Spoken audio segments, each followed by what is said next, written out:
Hi. So today I would like to talk about, well, something that just came up in my field, which is one particular way in which Black magic gets you. I was talking to someone and she clearly had some strange symptomology and we were going through it, and it was pretty clear that there was some sort of Black magic involved, probably because of jealousy.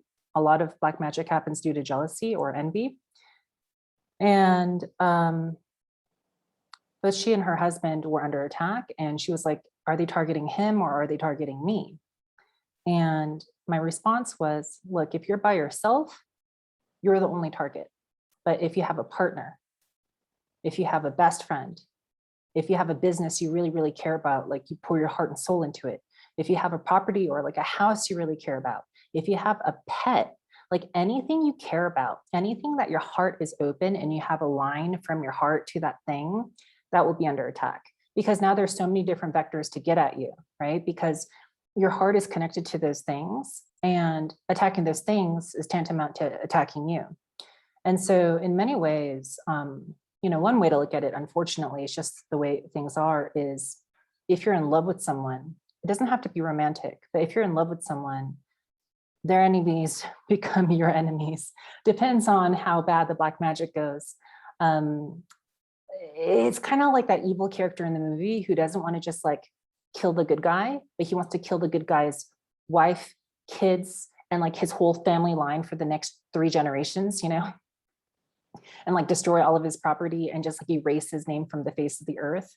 It's that kind of seething, I have to destroy you, kind of like, it's so funny because in Buddhism, like the idea of other, right? The idea of other is what gives you suffering. This is like the most extreme version of that. You can see this is quite evil, right? Like wanting to completely destroy the existence of someone else. But that is what's inherent in a lot of kinds of Black magic, like why that would even occur, why someone would do that to you, in quotation marks. As you know, I say that everything that happens, you have to take responsibility. So even if like a real human being, well, they're probably not really human, but anyway, someone who appears like a real human being is doing stuff to you, I'm going to say that your energy, your shadow energy is going into that person and attacking you through that person. That's a different lesson. But I do have to say that because we can't just keep blaming the other person and victimizing ourselves and going, can you believe I'm under so much Black magic attack? Well, take responsibility for your effing energy, take responsibility for what you're putting out there in the world, because you create your reality. Having said that, how does this work? Well, a lot of times when you have an open heart connection, especially when you want to keep it open, meaning you want more. So this happens oftentimes with unrequited love. This I find fascinating. Unrequited love isn't just you're like a teenage girl writing like secret love notes to the high school jock that doesn't even know you exist, and you like have a stash of secret love letters, right, in your closet. You might think that that's unrequited love, and it is. It's its own form of obsession. Do you see? And this kind of person is already doing some kind of unconscious Black magic if they're that obsessed. But anyway, that's also a bit of an aside. Most of the unrequited love I see is actually with parents. So if your mother doesn't see you, if she doesn't value you, if she never seems to be happy for your wins, and like you're never good enough, right? And if you have a victory, somehow maybe she just gets upset, maybe, because it depends on how evil she is. Everyone has some kind of relationship with evil. So if your mother's very, very, very unconscious, then she might just be jealous of you and kind of hate you, even though you are her own daughter, for example. For some people, it's the father. It's really interesting when you're like kind of obsessed with your father not seeing you, not approving of you, like you not being able to rely upon him. I actually really see this like messing with your abundance. Isn't that interesting? So when most people are attached to their mothers, though, this unrequited love usually happens with their mothers, and all kinds of weird stuff happens there. But specifically with the fathers, the abundance seems to really be affected, which is interesting.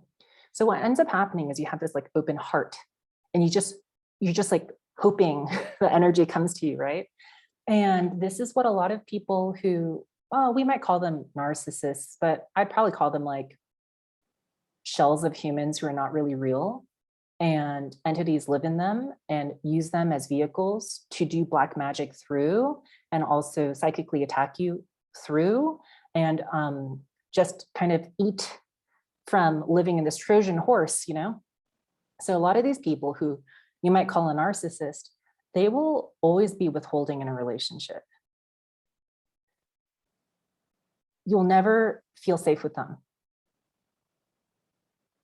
They may do other things like act untrustworthy in other ways, like not keep their promises, or act like it's really, really hard for them to fulfill a promise that they made. Even though it's not that hard to do, they act like you're killing them to like require them to fulfill their word.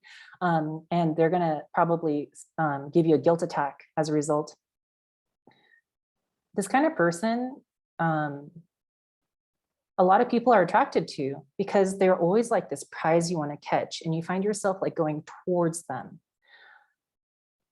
It's really interesting. It like turns on this like chase quality inside of you, where you almost like there's like an inner predator where you're like, I'm going to get her, or I'm going to get him, right? And a lot of times, I think, you know, this kind of energy archetype, usually it's a good looking person. And if it's not a good looking person, they have other kinds of qualities that really, really like get you deep inside.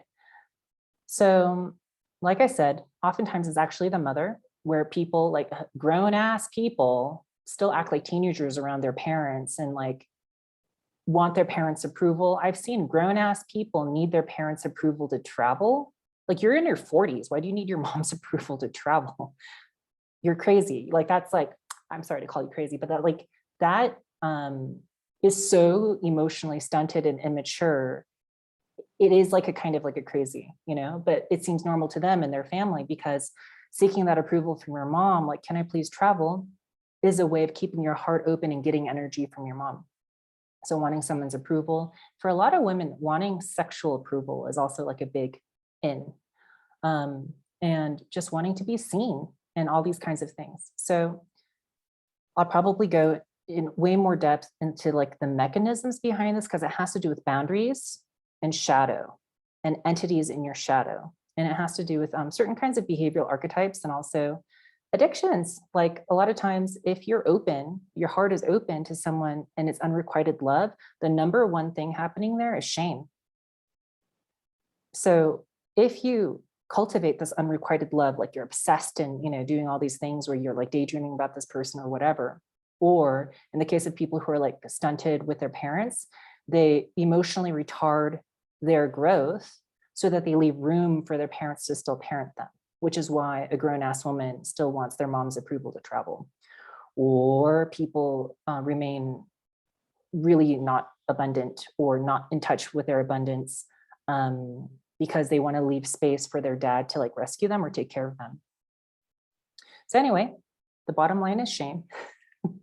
But the main thing is that heart open quality, where there's unrequited love and you have an open line of connection to something that you deeply care about. The other thing that can happen here is a break of trust. And I kind of slightly touched on that earlier with untrustworthy people, like these so-called narcissists, who are really not really even people. But okay, I'll just talk about it slightly. If you don't trust yourself, and most people don't, that means you're not trustworthy. You probably do things in real life that make you untrustworthy to yourself. So you're not worthy of trust. So if you don't trust yourself, you're really screwed, because that means no one can trust you. The thing is, you're probably like an upstanding citizen. An example I can use is if I ask you to keep $500 from me, next month I come back for it, you probably haven't touched it. Like, you're an upstanding citizen, you know? But you probably violated your own boundaries left and right that whole time. And as a result, you violated other people's boundaries left and right the whole time. And you allowed other people to violate your boundaries left and right the whole time. So there's a lack of trustworthiness, not in transactional things, in inner emotional things. So if you're not trustworthy, it's really hard to have relationships with trust. And relationships with trust is like your like bond that keeps you from being psychically attacked. It keeps you from allowing the black magic to work. If you already don't trust yourself, and you don't have any relationships filled with trust as a result, it's really easy to attack those relationships, because the trust is the number one thing that when that's broken, entities can eat a lot of that energy. And whoever is the shell for that entity that looks like a human, they probably do that mwahahaha. They get off on breaking trust, breaking innocence, and creating chaos and divisiveness. So I'll add that in there as well. So one way that black magic can work is your open heart, because of unrequited love. If you have a line in your heart, like connecting two things that you deeply care about, those are all avenues for attack on you. They're like attack by proxy, right? And so I would say that the primary thing here is, if you have a lot of that going on, is probably shame. If you have a lot of unrequited love. At the same time, if you don't trust yourself, if you have a lot of shame, you're probably not trustworthy.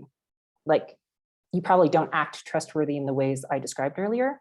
It's hard to have relationships filled with trust, because the relationships filled with trust are the thing that really protects against this kind of black magic. So I just wanted to share that today. I hope that was helpful. And thank you for listening. I'll see you next time. Bye.